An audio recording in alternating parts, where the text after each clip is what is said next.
भारत के कई बड़े नेताओं की हत्या की साजिश रचने के आरोपी कुलदीप सिंह को यूके की एक अदालत से बड़ी राहत मिली है। सोमवार 2 मार्च को वेस्टमिनिस्टर मजिस्ट्रेट कोर्ट ने भारत की उस याचिका को खारिज कर दिया जिसमें कुलदीप सिंह के प्रत्यर्पण की अपील की गई थी।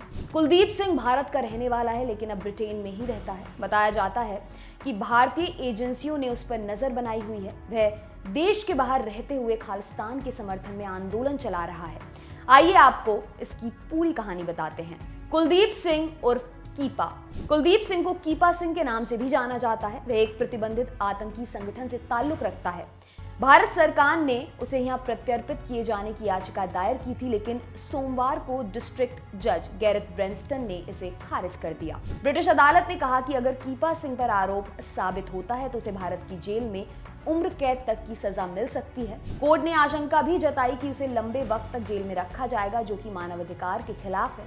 कोर्ट ने भारत की तरफ से पेश किए गए सबूतों को भी कमजोर बताया। उसने कहा, हालांकि कुलदीप सिंह पर बहुत ही गंभीर आरोप है, लेकिन इस बात का कोई सबूत नहीं है कि सिंह की किसी हरकत की वजह से असल में किसी को नुकसान हुआ है या कोई मारा गया है। जानते हैं आरोप क्या हैं। भारत का आरोप है कि 44 साल के कीपा सिंह ने 2015 से 2016 के बीच भारत में कई सिख नेताओं की हत्या की साजिश रची थी।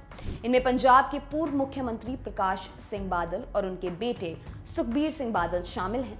इनके अलावा आरएसएस के नेता जगदीश गगनेजा, दिल्ली गुरुद्वारा प्रबंधक कमेटी के मेंबर मनजिंदर सिंह सिरसा और गुरमीत सिंह नाम के एक शख्स को मारने की साजिश रची। आपको बता दें कि पंजाब में आरएसएस के बड़े नेता जगदीश गगनेजा पर अगस्त 2016 में 2 बाइक सवारों ने गोलियां चलाई थी। 1 महीने बाद उनकी मौत हो गई थी। कीपा सिंह पर यह भी आरोप है कि उसने आतंकवादी वारदातों को अंजाम देने के लिए पैसे जमा किए और पंजाब के कई इलाकों में सीरियल ब्लास्ट की साजिश रची।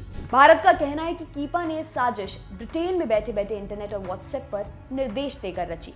सुरक्षा एजेंसियों का कहना है कि कीपा ने पाकिस्तान की खुफिया एजेंसी आईएसआई के साथ हाथ मिलाकर ये साजिशें रची। आरोपों का आधार क्या है? अब सवाल उठता है कि कीपा सिंह पर इतने गंभीर आरोप लगाने का आधार क्या है? असल में पंजाब पुलिस ने 2016 में एक बड़ा ऑपरेशन कर एक गंभीर आतंकी साजिश का खुलासा किया था। तब पंजाब की काउंटर इंटेलिजेंस टीम ने खालिस्तान जिंदाबाद फोर्स यानी कि KZF के 3 आतंकियों गुरपाल सिंह उर्फ पाला, मेजर सिंह और रचपाल सिंह को गिरफ्तार किया था। इनके कब्जे से 2 पिस्तौल और 16 कारतूस बरामद किए गए थे। पुलिस ने आरोप लगाया था कि तीनों को पाकिस्तान और इंग्लैंड से फंडिंग हो रही थी। उसके मुताबिक पाकिस्तान में बैठे पंजाब के आतंकियों ने इन्हें हथियार सप्लाई कर निर्देश दिए थे कि वे आतंक की बड़ी घटना को अंजाम दें।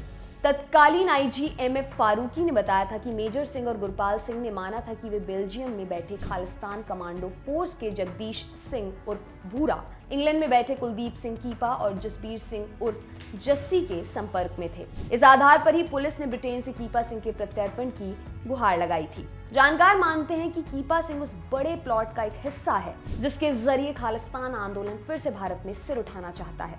कीपा के कनेक्शन न सिर्फ ब्रिटेन बल्कि पाकिस्तान से भी जुड़े हुए हैं। खालिस्तान समर्थक आतंकी संगठनों का निशाना हमेशा उन बड़े नेताओं पर रहा है जो भारत की लोकतांत्रिक व्यवस्था में शामिल होने की बात कहते हैं, चाहे फिर वे अकाली दल हो या गुरुद्वारा प्रबंधक कमेटी के पदाधिकारी। किस संगठन से जुड़ा है कीपा?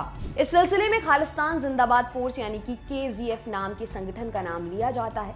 ये संगठन 2008 से ही एक्टिव है और इसे चलाने वाले शख्स का नाम है रंजीत सिंह नीटा। वह जम्मू कश्मीर का रहने वाला है। फिलहाल पाकिस्तान ने इसे पनाह दे रखी है।